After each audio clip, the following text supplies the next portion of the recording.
Welcome. You're joining us for a deep dive. We're looking at a really useful source today. Yes, it's a transcript from English and Comfort on YouTube. Right, and it's all about those everyday English conversations, the kind that happen at work, where, let's face it, many have spent a lot of time. Exactly. And think of this as like a targeted analysis. We're not just reading it, we're really trying to pull out the practical communication bits, how English actually gets used in these professional situations. The idea is to give you a clear picture of how these interactions work. Yeah, how they flow, the sort of language people use. And hopefully some useful takeaways for, improving your own communication. Yeah. Whether that's English specifically or just being clearer at work in general. And this transcript, it gives us 3 really typical workplace moments, doesn't it? It does. It's quite well structured. We get a morning meeting to start, then a follow-up discussion, kind of digging into what was decided. Yeah, the consequences. And then something more relaxed, a casual chat over lunch. So you get the formal and the informal. A really good snapshot. Okay, so let's jump right into that morning meeting. What jumped out at you about the beginning? Well, what's interesting right away is how they mix the professional and the sort of personal. Alex, the team lead, starts with a, "Good morning, Jake. How are you today?" Gets a normal, friendly reply. Yes, standard pleasantries. Right. It builds that immediate connection, that team feel, but then it's like, bang. Okay, let's get started. A quick switch. A very quick pivot. So it's friendly, but efficient. Connection and getting down to business. That balance feels very real, doesn't it? Like an actual office, not stuffy, but still focused. Exactly. And then they dive into brainstorming, right? The eco-friendly packaging for clean life. Yeah, and you see the ideas starting to pop up. Jake says recycled materials. Alex thinks about maybe smaller boxes. Okay. And Lisa suggests reusable containers. It's pretty much a textbook start to brainstorming. Just getting ideas out there. Yeah, no judgment yet, just collecting possibilities. Precisely. And let's look at how Jake responds to Lisa's idea. He says, "That's a good idea, but recycled paper can be expensive." Ah, the classic good idea, but. Exactly. And it's so useful because it acknowledges the contribution first. It says, "I heard you, that's valid," before raising the potential issue. Right, it keeps the conversation positive, doesn't shut Lisa down. Totally. It avoids that blunt, "No, that's too expensive." And when Lisa throws out the reusable container idea, the transcript points out, that brainstorming is about sharing freely. Creating that safe space for ideas. Which is crucial. You get more creativity that way. And importantly, Alex is actually writing the ideas down. Oh yeah, that's key, isn't it? Shows they're being taken seriously. It really is. It makes sure nothing gets lost, and it signals, yep, your idea is on the board. Then they move to assigning tasks. Okay, how's that handled? Pretty directly. Alex uses phrases like, "Jake, can you look into the costs?" And Lisa, "Research recycled material suppliers." That phrase, "look into."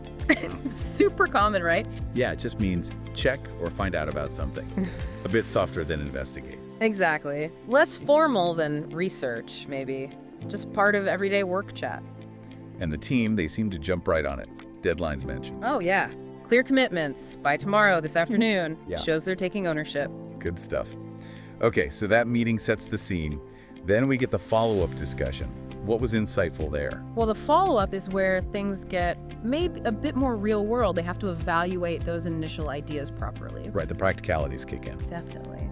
So Lisa's found this recycled paper supplier. She's quite excited, calls it perfect. 100% eco-friendly. Sounds great. Okay. But there's always a but, isn't there? Usually. And Jake delivers it. He points out it's 30% more expensive. Ouch. That's significant. It is, and you have this potential clash, right? Lisa's focused on the eco goals. Jake's got the budget in mind. Yeah, classic tension. How's it handled? Respectfully, I'd say. Lisa's passion is clear, but Jake's point is valid too. And notice his phrasing when he has to push back. What does he say? "I know, but the boss said to stay within budget." Again, that "I know, but" structure. Acknowledging her point first before adding the constraint. Softens the blow. Exactly. It shows he understands her perspective, even if he has to bring up the budget limit. Smart. So what happens then? Stalemate. No, this is where Alex steps up again. Good leadership moment. He says, "You both have good points. Let's brainstorm a compromise." Okay, actively looking for the middle ground. Right. Recognizing the value in both sides and pushing for a solution everyone can live with. And the compromise they land on? It's quite clever. What is it? They decide to use the recycled paper, but only for half the products to start with. Like a trial run. Test the market, see how customers react without blowing the budget immediately. Precisely. It's pragmatic. Balances the green ambition with the financial reality.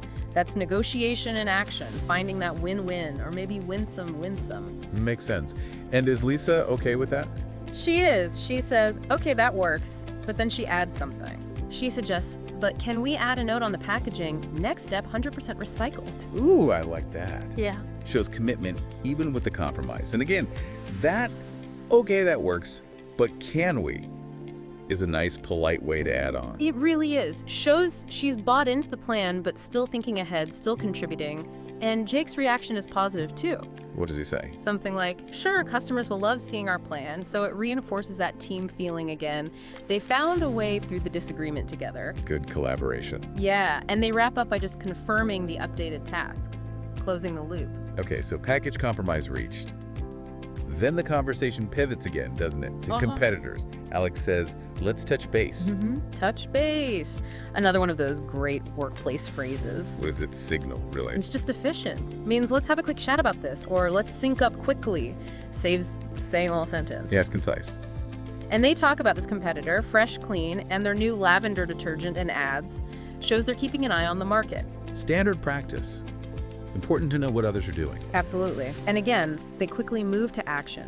What can we do? So what ideas come up? More social media promotion is one suggestion. Offering a free sample is another. Okay, sounds reasonable. Tasks assigned again. Yep. Jake's gonna check pricing. Lisa's gonna draft a social media post. Draft. Yeah. Good word. Means a first attempt, not the final version. Exactly. It manages expectations. It's a work in progress. Right. And then, after all the work talk, there's a shift to something personal. There is. Lisa needs to ask for some time off. How does she bring that up? Quite politely and a little indirectly, she says, can I ask about something else? Ah, a nice, gentle way to change the subject, especially to a personal request. Yeah, it signals a topic shift respectfully. Yeah. And she asks for 5 days off for her brother's wedding. Request time off. And how does Alex handle that? Well, first, he congratulates her, which is nice. Personal touch again. But then, the manager hat goes on. He checks the calendar, worries about a potential clash with the product launch. Standard procedure, really. Gotta check coverage. Right. But Lisa's prepared. She proactively offers to finish her key tasks before she goes. Oh, good. Responsible. And she even suggests training Jake to handle her emails while she's out. Handle it. Another one of those useful, practical work verbs. Take care of it. Exactly. Shows she's thinking about the team impact, not just her own leave. It's considerate. So does she get the time off approved? Yes, Alex approves it, but with a condition. Which is? She needs to send the dates through officially. Ah, the formal process. HR needs its forms. Pretty much. Highlights that even with good relationships, there are still formal procedures to follow in a company. Makes sense. Okay, so we've covered the more formal meeting and the follow-up. Now the lunch break chat. Big shift in tone here. Oh, absolutely. It gets much more casual, much more relaxed. How so? Well, Lisa offers Jake some food, just a simple want some, and Jake declines politely, no thanks, I'm trying to eat healthy this month. These short, everyday phrases. They're gold for language learners. Yeah, super common, easy to reuse. Definitely. And then you get a bit of friendly teasing. Oh, about the diet. Yeah, Alex kind of ribs Jake about trying to eat healthy before, lighthearted stuff. Okay, typical office banter, though you have to be careful with that sometimes. Right? Oh, absolutely. That's a really key point. This kind of humor works if there's already a comfortable relationship, but you need to tread carefully, stick to safe topics, avoid anything personal or sensitive, especially if the team is new or the culture isn't clear. Good advice. Keep it light. Exactly. Things like food, weekend plans, much safer territory. And Alex says that, actually. He smoothly shifts the topic by asking, any weekend plans? Nice transition. Yeah, and we hear other casual bits like your loss when Jake refuses the food and Alex saying hard pass about something later. Very informal. So this casual chat, it seems almost unimportant, but the transcript suggests otherwise. It does. It makes the point that these little interactions, the non-work chat, they really matter. How so? What's the benefit? It's about building trust, building rapport, strengthening those relationships between the tasks. Ah, the social glue. Kind of, yeah.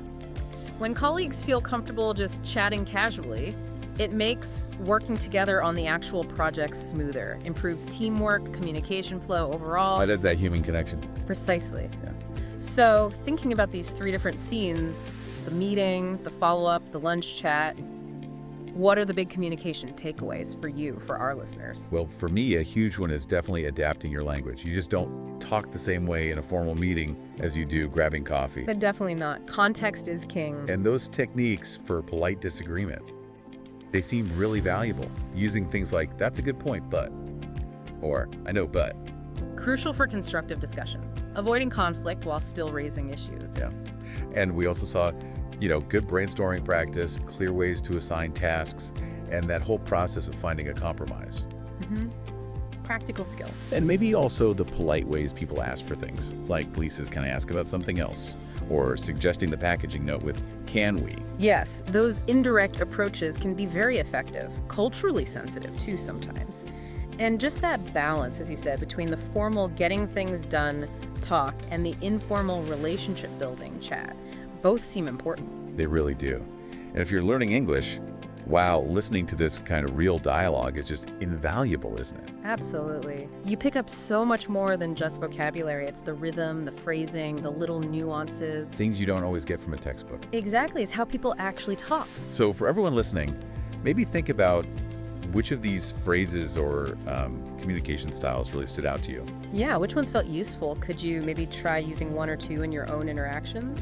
And perhaps also think, but more broadly, Yeah. how could you apply some of these ideas just to communicate better, whether it's for language learning or just being more effective at work? And maybe consider cultural differences too, right? How these interactions might play out differently depending on the workplace culture or the country. That's a really good point. Lots to think about. And just a reminder, if you found this useful and want more of this kind of real-life English, the source was a transcript from the English and Comfort YouTube channel. Definitely worth checking out if you want more examples. Well, thanks for diving deep with us today.